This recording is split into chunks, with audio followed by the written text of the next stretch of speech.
Энэ сарын 15-наас эхлэн Орхон аймагт нөөцийн махны худалдаа гарах гэж байна. Ингэхдээ 6 дугаар сарын 5 хүртэл 30 цэгээр борлуулагдах юм а. Үнийн хувьд үхрийн мах 7800 төгрөг, хоньны мах 6800 төгрөг, ямааны мах 5800 төгрөг байхаар тогтоосон байна.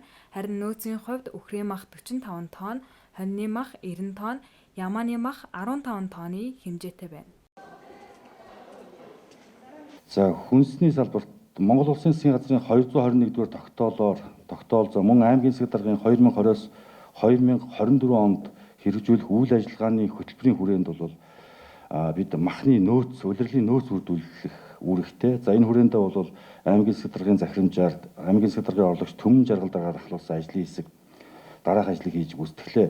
За үүнд нэгдүгürt аймгийн хэмжээнд үйл ажиллагаа явуулж байгаа 15 махны дэлгүүр, за 3 махны үйлдвэрийн үйл ажиллагаанд хяналт шалгалт хийж, за махны нөөцийн хэмжээг бол газар дээр нь тодорхойлсон. За эрүүл ахуйн шалгалт хийж 2022 оны аймгийн нөөцийн мах нийлүүлэлтэнд оролцох урилгыг хүргүүлж ажилласан. За ингээд бол 3 аж ахуй нэгж үнийн санал ирүүлсэн байна. За үүнийг засаг даргын зөвлөлөөр хэлэлцүүлж Эрдэнэт мах маркет компанитай 150 тонн махыг за нөөцөд нийлүүлэхээр за мөн 1 кг тутамд нь 2000 төгрөгийн урамшуул олох ийм шийдвэрийг гаргуулсан.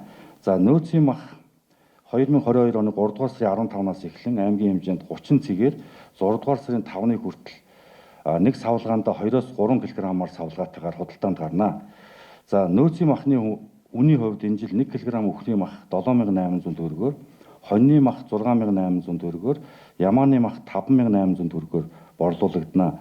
Нийт дүнгээрээ үхрийн мах 45 тонн, хоньны мах 90 тонн, ямааны мах 15 тонн нөөцөд гарна. Энэ жил Орхон аймагт нийт 150 тонн нөөцийн мах худалдаанд гарах юм. Ингэхдээ нэг савлгаанд 2-оос 3 кг-аар савлсан байгааг холбогдох албаны хүн мэдээллээ.